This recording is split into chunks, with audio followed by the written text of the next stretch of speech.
What is going on, all you wonderful A-plusers out there? It is I, Stuart, here once again to give you guys another Kamen Rider Saber review. This time, I'm going to be talking about episode, I believe we're on number 37, if I'm not mistaken. Episode 37 of Kamen Rider Saber. I do apologize for this review being up a little bit later than normal.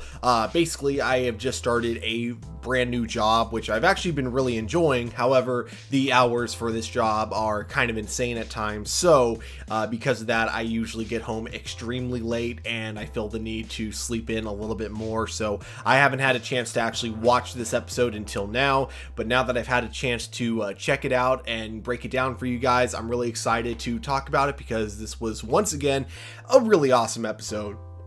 One thing I feel like I kind of have brought up a lot the last couple of episodes, it might have even been the last 3 episodes, is that, you know, each of these episodes have just been feeling as if they are meant to be like a penultimate episode. Every time I'm watching a new episode, it really feels like the stakes are getting higher and higher, and to me, it's kind of impressive that they're able to keep that momentum going.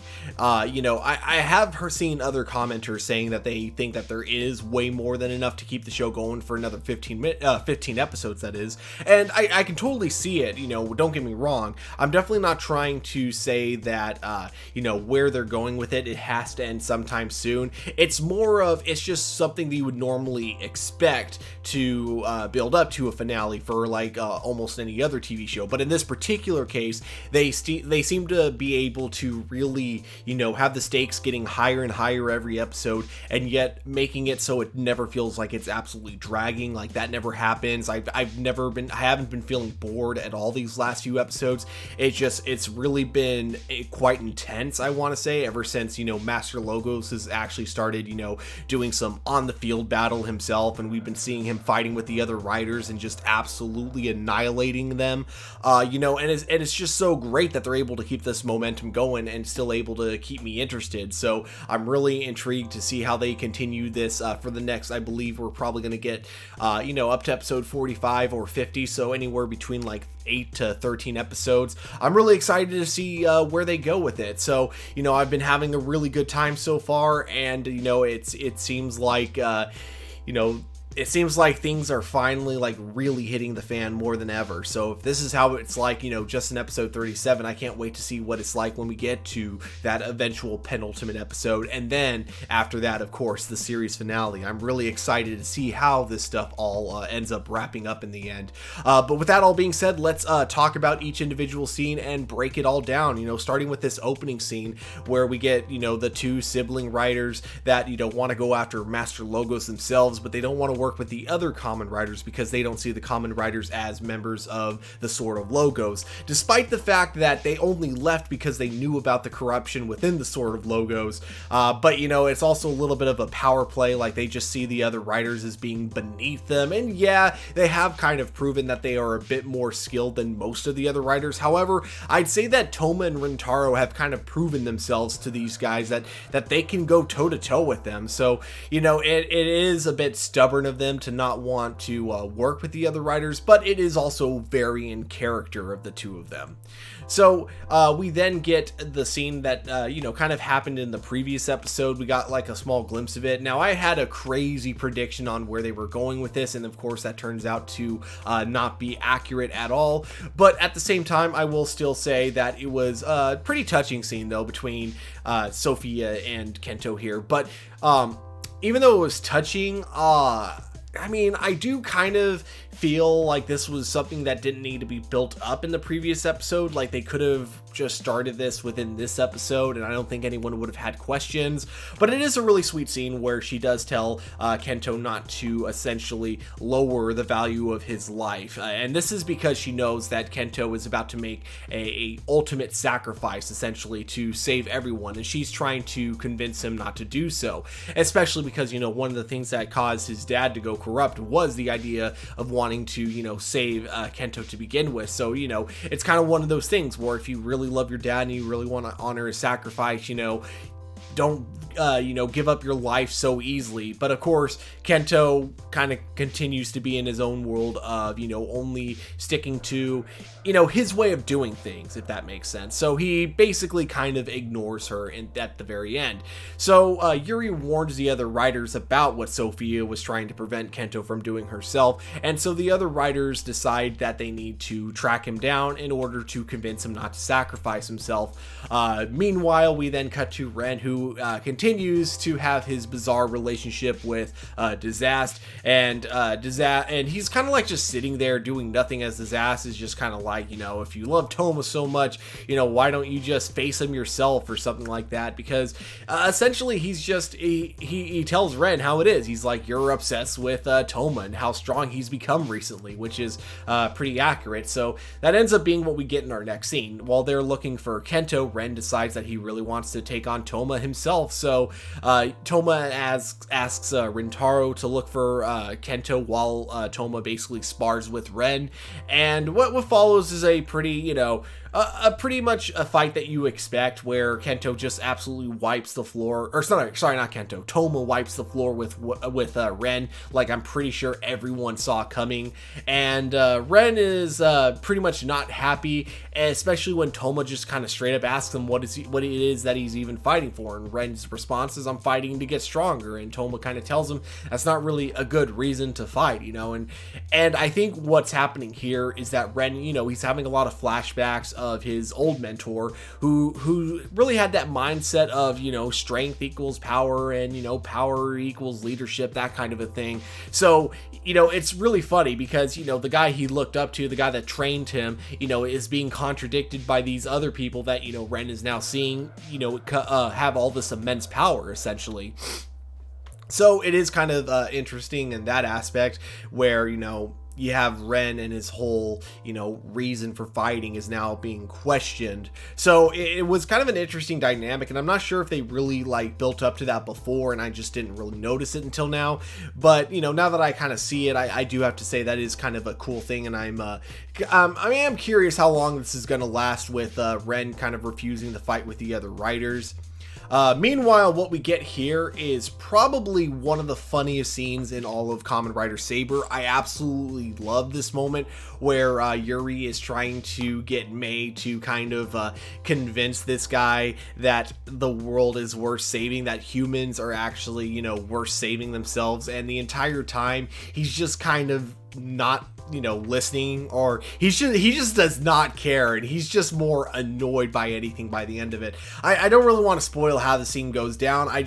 It just take my word for it when I say it had me busting a gut. It was so well done. I think kind of the timing, and then just the over exaggerating acting from Mei's actress, I think it just really absolutely helped the scene, and it was just great. If you're not able to watch the entire episode, at the very least look for this scene on YouTube. I'm sure it's out there somewhere.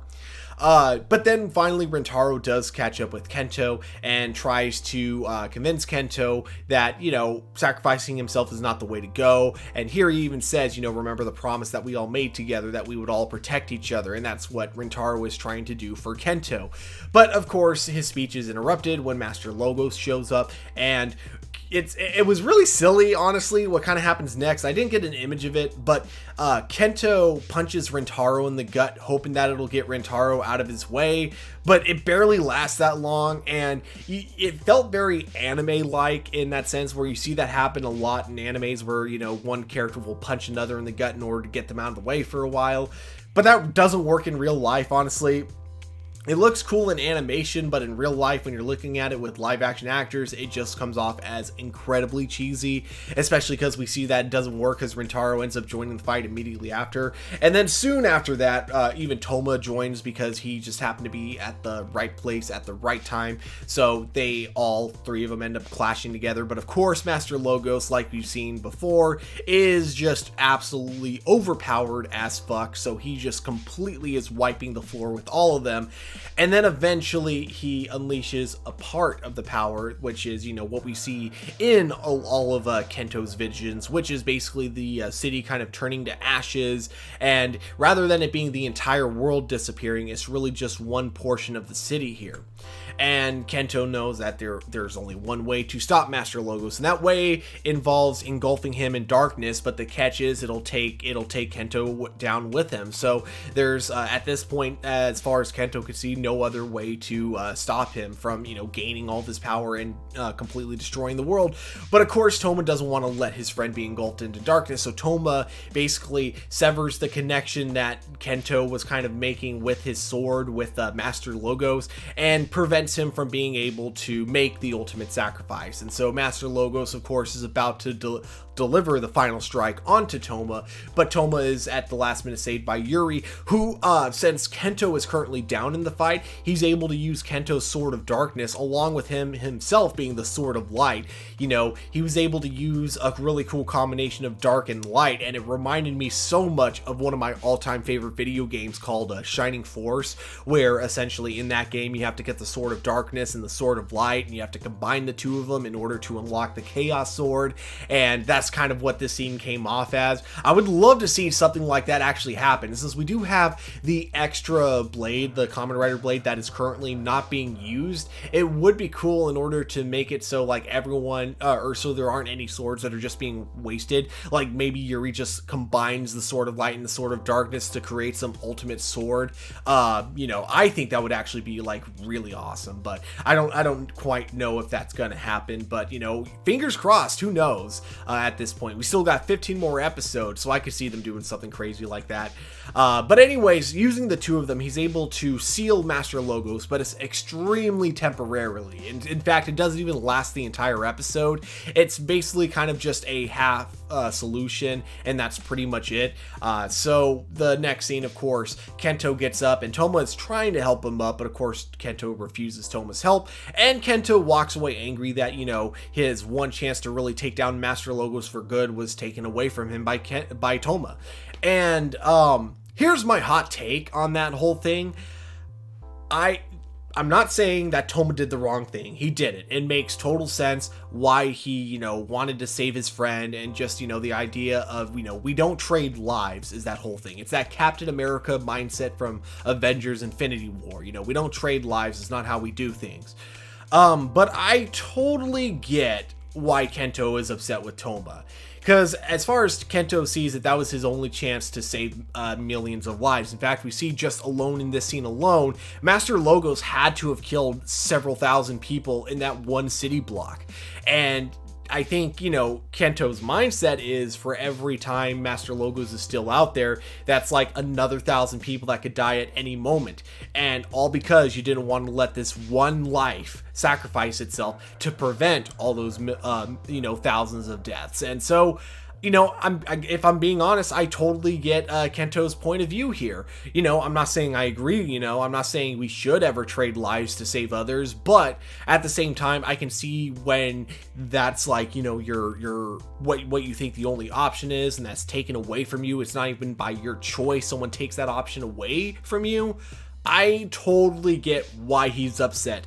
And again, that said, I'm not saying that Kento did the wrong thing. He did not at all. You know, and I probably would have done the same thing if I was in Kento's shoes, in Toma's shoes, that's what I meant to say. And Touma did the right thing by saving Kento's life is what I'm getting at. But I totally get why Kento was upset with Touma in the end. But, you know, it was honestly a really, you know, kind of deep moment in the show.